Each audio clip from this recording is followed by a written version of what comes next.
All of us reach a point in time where we are depleted and need to somehow find a way to reignite the fire within. But how do we spark that flame? Welcome to Reignite Resilience, where we will venture into the heart of the human spirit. We'll discuss the art of reigniting our passion and strategies to stoke our enthusiasm. And now, here are your hosts, Natalie Davis and Pamela Cass.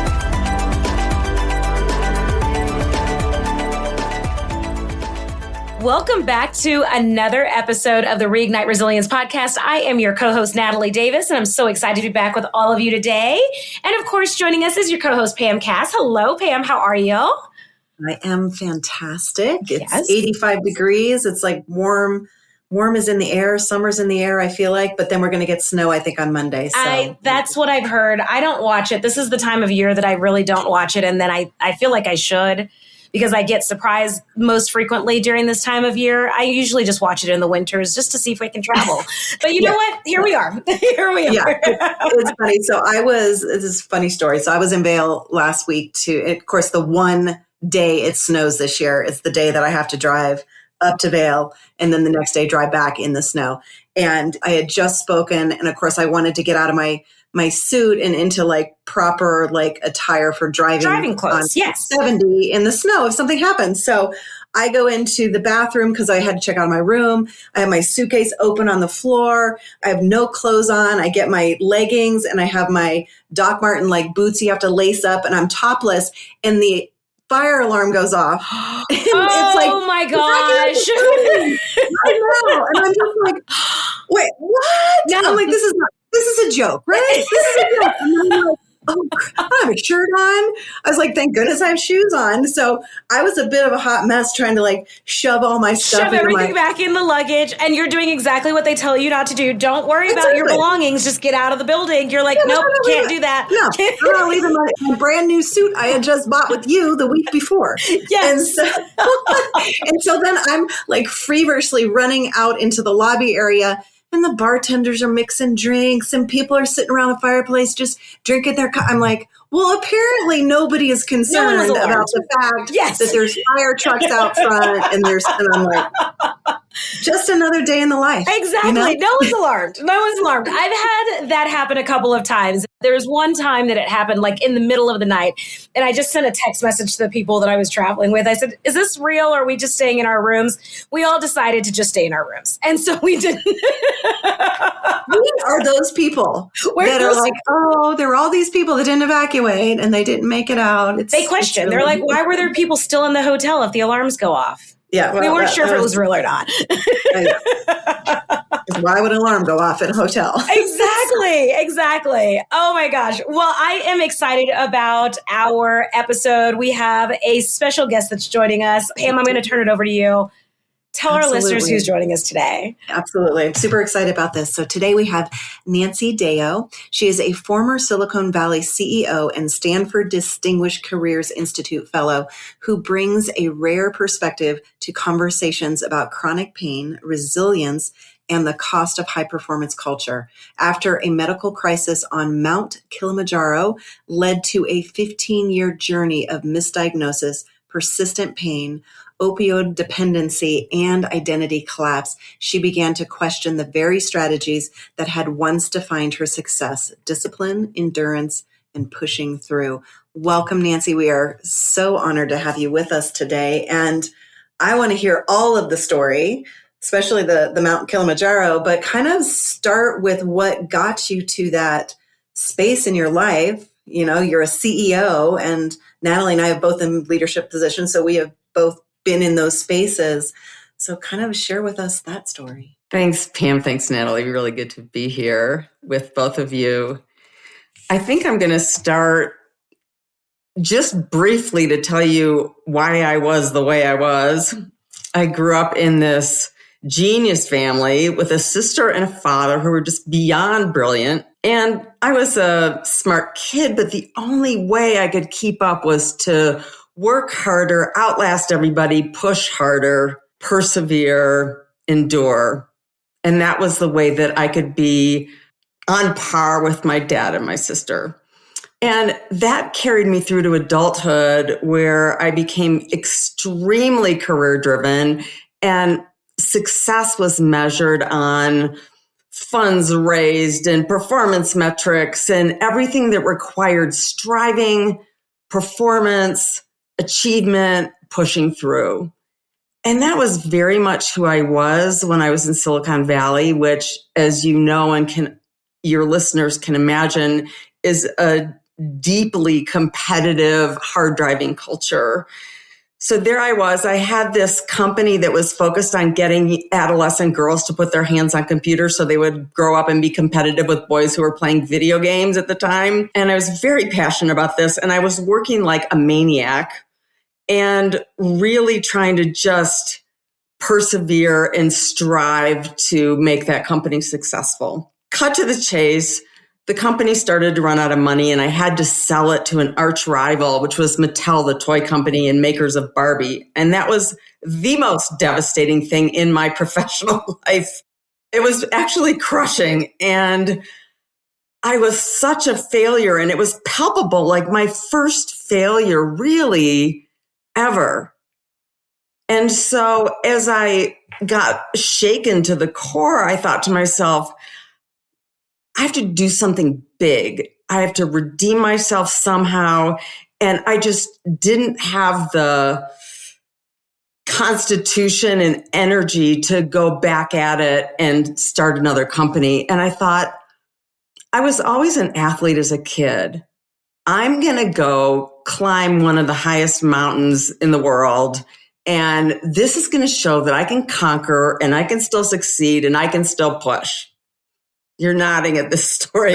Just like I'm probably not alone in this. Absolutely. It's like, what else? Yeah. Exactly. So, you know what? I went to Kilimanjaro for redemption, to prove I could still succeed at something. I wanted to prove this to myself and to my husband and all my peers out there, and to Silicon Valley and everybody else in the world that knew I had failed. I really had no business climbing that mountain because my back was already strained and somehow injured before I even started. But the only thing that I knew was how to compartmentalize pain and push. And I had trained for this. I was ready for this. I was going to make this happen, just like I had tried to make my company happen. And as I went up the mountain, things got worse and worse and worse, with both the altitude and lack of oxygen, but more importantly, from the pain that I was experiencing in my back that led me to give up my pack on the first day and stop sitting down for meals by the second and third. The team strapped on a duct tape and an inflatable pillow to make a back brace for me, and I still went up. And at this point, I'm just going based on everything I know how to do: discipline, control, pushing. So there I am. I'm at 16,000 feet on the roof of Africa. I'm 41 years old. I'm alone because my husband is summiting and I'm going down with a porter. And I have collapsed and I cannot move my legs. And I think to myself, they feel like they're disconnected from my body. And when I try to move, it feels like somebody's driving a steel rod through my spine.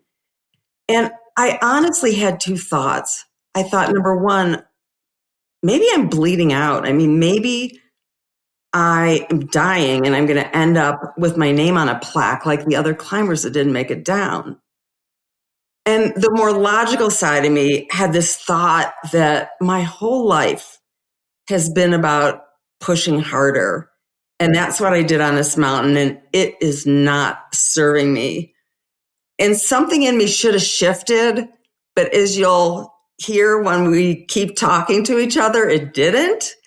And when pushing through stops working, it challenges everything about who you are. And I wasn't ready to be challenged in that way. But it took me 15 years to learn that resilience wasn't about pushing harder. It was about finding a different way to live. So I'm just going to stop there. But that was the beginning. Yeah. Wow. So you had that moment where you were thinking that, okay, well, maybe I need to do things differently. But then you just kept going through because it was your identity. you had this identity of pushing, just pushing. And so you weren't ready for that shift yet. I think that losing your identity is one of the scariest things that can happen because you just don't understand yourself anymore. Plus, these deeply ingrained habits that have been there since childhood and into your adulthood, those are really hard to reform or they're really hard to break. And I just wasn't ready. And oftentimes we just chalk it up to that's just who I am, right? That's just part of me. It's who I am. It's how I show up. This is what you get. Not realizing that it stems from a level of competition that you had to be seen, to have a voice, to show that you are worthy, right? Like the rest of your genius family, right? I belong here. Yeah. Nancy, what I think is so interesting, like as you talk about your identity being connected, to this business and this idea that you created is still coming out on the other side is that you had a deal with Mattel, which I think a lot of people will build and grow things just for that opportunity. And that was not the space that you were in and seeing it as an opportunity. It was more of a loss. It was like a death of part of you. Yes, it was. It was. I mean, honestly, at the time, we were so focused on creating something for girls that felt really real and authentic. And we kind of quietly prided ourselves on being the anti-Barbie. And then here I am selling the business to them so that they can give her some kind of crazy makeover, my main character, and God knows what will happen to her. But you're right, Natalie. I think that a lot of people would view that not as an abject failure, which is how I viewed it. Yeah, absolutely. Yeah. Because that was your identity as well. Oh, yes. Yeah. So Nancy, here you are not you making your way back down, but being carried down. And you're thinking, you have no idea what's going on. If you're bleeding out, what's happening to your body, knowing that you're in excruciating pain. That's the only thing that you know to be true. Talk to us a little bit about that journey, because there's a mindset that is important for you not to give up on the way back down as your husband's summiting. Absolutely. There's a little story I want to share about the descent. There were two porters with me, and because I literally couldn't walk, I just was in so much pain that my legs weren't working. And so they piggybacked me down the mountain. And what you're going to hear is it turned out I had basically broken my back, but I didn't know it at the time. And so they're literally running down the mountain with me, and I'm bouncing and slamming against them. And I mean, it was so excruciating. And we met up finally with the rest of the team who had summited. And so I met up with my husband, who was stunned at my condition and just, had no idea what could have happened, because when he saw me last, I was still walking. I hadn't collapsed. I went the rest of the way down the mountain being piggybacked by these two strong guys taking turns with me. And the insane thing is, because of who I was at the time and how much that quote success was important to me, when I got to the end gate, there's a stone gate at the end of the trail that we were on Kilimanjaro.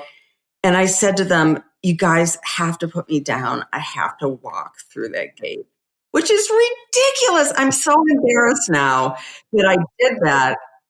It's so crazy. So they put me down. I'm so weak that they've got their hands around my shoulders, and they're basically almost dragging me across that gate so that I can be victorious. And there's a photo that my husband had taken that I saw years later of me just presenting like excited with these strong guys around me at the end of the gate, like I had somehow made it. And I think the things that we do to present ourselves to the world and to find a way to make the story work is ridiculous. So that was my descent. Yeah.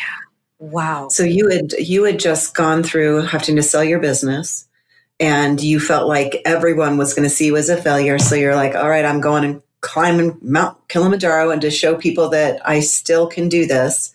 And then you end up not being able to do it because you're back, but you were going to show them at the end that you did it by crossing that gate. I can at least walk through the gate. Yeah, I can at least walk through the gate. Look at me with my broken back, but you didn't even know that you had a broken back. And Yeah. So tell us that moment you crossed that gate. I crossed the gate. It's funny. I think like so many of us who have big goals and who strive for the impossible, the minute you achieve it, it's not very meaningful anymore. What's next? Yes. Yeah. What am I doing? Exactly. It's like, okay, now what? It's so interesting Now, you like, say that, Nancy, get me because to I a was thinking, hospital. surely you feel that sense of accomplishment just for a moment. I did it. Now, Maybe a very, maybe 5 a really seconds. brief a moment. fleeting moment. A fleeting, great word. Yes. Wow. And so directly to the hospital from that moment? We basically got to a hospital in Kenya, in Nairobi. So we had to wait until the next day, and we flew out. And the crazy thing is, I was hospitalized in Nairobi. The doctor took an MRI and some x-rays and was delighted to tell me that I was basically going to be fine. I just needed some bed rest. And so I thought, oh, my husband and I thought, thank God, this is like such a relief. I thought something was really wrong. 3 weeks later, I was not any better. I was lying down all the time. We got ourselves to London, where my father, who was a doctor, had a colleague who was an orthopedist who looked at the films and said, you're going to be fine. You know, you need some physical therapy. And I did my damnedest. And I finally came home in desperation because I really wasn't any better. I was worse, if anything, just having so much difficulty. And I was hospitalized for the pain. And I just knew my body, and I knew something was wrong. And I still remember this moment. I'm lying in the hospital bed. My husband's next to me. I'm so weak. It's like I'm sinking into the mattress, and there's a commode on the other side of the bed because I can't make it to the bathroom. And my hometown doc walks in and says, I have really good news for you. You are going to be fine. And I felt like my suffering was being discounted or disbelieved or something, because when you're told that nothing's wrong over and over and you know something is, there's this split, and I started to question myself. I thought, is this real? Is this in my head? You just have this break between what your body's telling you and your instincts are telling you. And so it's not just the pain that's so devastating. It's like losing that trust and wondering, like, am I crazy? Am I confused? What's going on? You know, the end of the story is that another doctor that, again, is somebody that my dad found for me in San Francisco, did some more sophisticated testing as the technology is always improving, and was able to tell me that there were some fractures that had been missed on the MRI and that the disc needed to be replaced. And I basically needed a fusion where they bolt your spine together with titanium rods and let the bone regrow. So that was what finally happened. But by the time that happened, it was 6 months later, and I was traveling to doctor's appointments by ambulance because I was in so much pain. I couldn't even lie in the back of the seat of the car. I mean, I was really broken, and the chronic pain had consumed me. So 6 months you were doing. Yeah. I'm just thinking about you flying on the plane with a broken back. And oh my Lord. And this is, we were not flying business or first class. We were flying coach. And I was, honestly flipping out. Yes, absolutely. So you learned to manage the pain. And I know the opiates, you said, was that where it became dependency, was on that pain? Yes. And the crazy thing is, after I was carried down the mountain, there was a really famous mountaineer at the time. His name was David Brashears, and he was making an IMAX movie on Kilimanjaro at the same time we were there. And my husband ran into him randomly on the path of this hotel the night before we flew to the hospital in Nairobi. And he gave us a handful of Vicodin, which is an opiate. And I was like, oh, thank God, thank you. Don't know how I could get on that plane without it.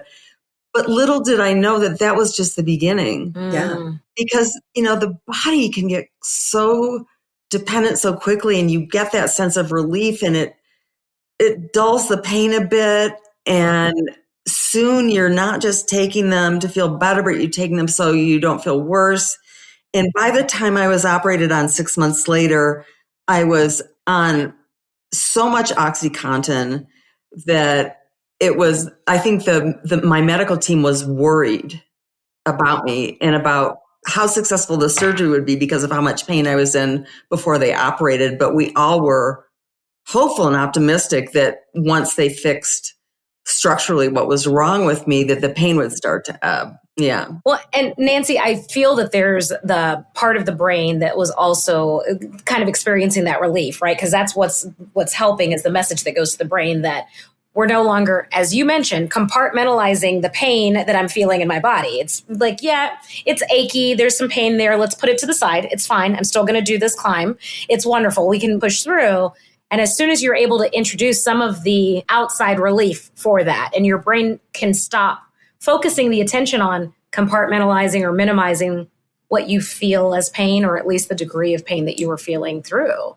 And that's how medications work. That right? Like that's exactly what happens, is that your body now does not have to send all of the resources to fight that, to heal that, or thinking that it has to.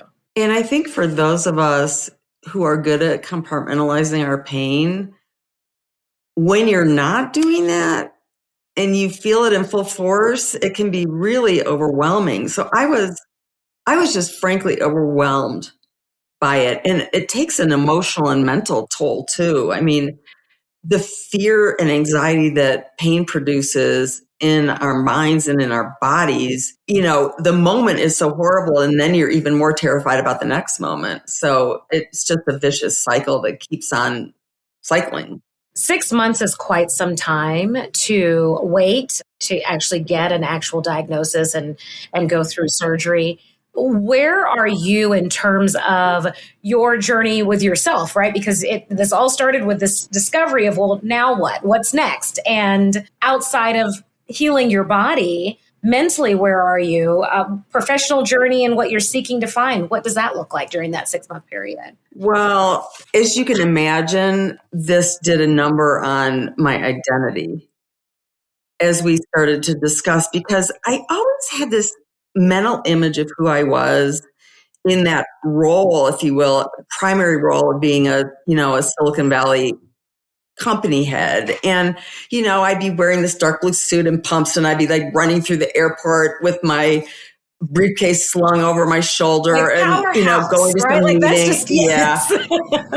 And then all of a sudden, here I am. And this goes on for 15 years, but unable to sit because of the awful feeling of the bottom of my spine hitting the base of anything. I'm lying down. I'm in like a hoodie and hospital pants all day. And my hair is just flat against my head, and the pillowcase is soiled with sweat. And, you do not have any idea who you are. And I had no idea really like how to rebuild that, how to figure out. Well, more than anything, I wanted to get back to who I was. That's what I wanted. Just give me my old life back. Just do whatever it takes. I would do whatever it took. My doctors were doing their best to try to get me to a place where I could reclaim myself. Okay, so you had this surgery and you were hoping that you could get back to the CEO self, that high-powered person that was running through the airports with the heels and the briefcase. Absolutely. I mean, I think for a lot of us that go through loss or an illness or something, we just want to be who we were. I identified in that role as that. I mean, as a wife, also as a daughter, as a sister. But suddenly I was chronic pain patient, like full stop, period. That's it. And that was so confusing and disjointing. It just dismantled everything that you believed in. So you got through the surgery. What did that recovery look like? And what did you end up deciding was the true identity you wanted to now have after this experience? Well, you hope and you think that recovery is going to be this straight line that goes upward and to the right. And you're smiling because that's ridiculous and it doesn't happen. And I'm sure all your listeners know that, no matter how resilient they are, it doesn't happen either.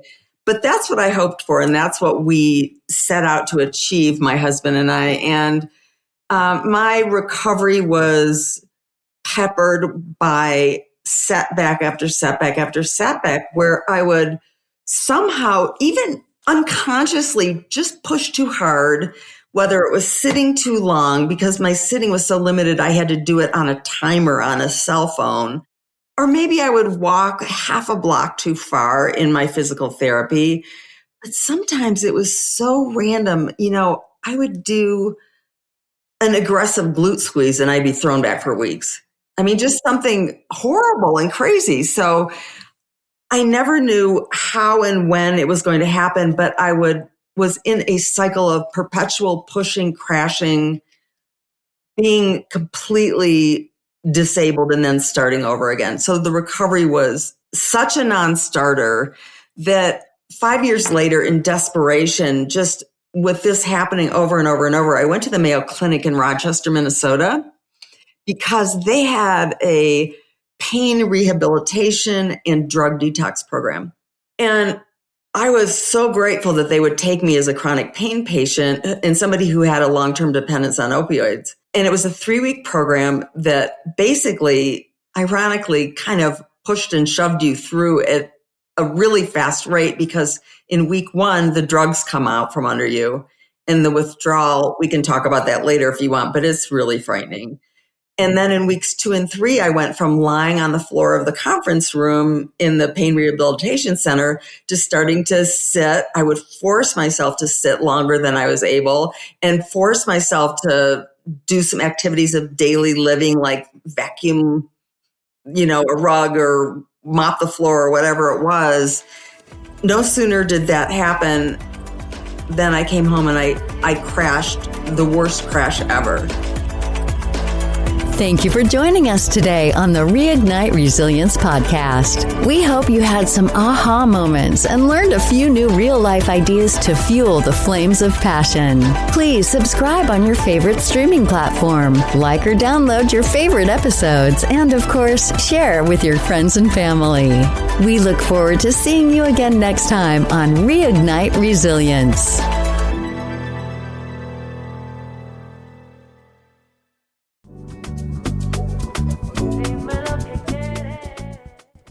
Reignite Resilience family, we are so excited to share with you that the book, The Quiet Gift, A Journey of Self-Worth and Resilience, is now available on audiobook at Amazon.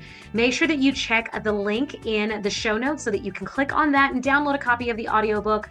This is an amazing story written by Pam as a part of the Red Journal series and narrated by Kristen Aiken-Salata. So we hope you enjoy. Until next time, we'll see you soon.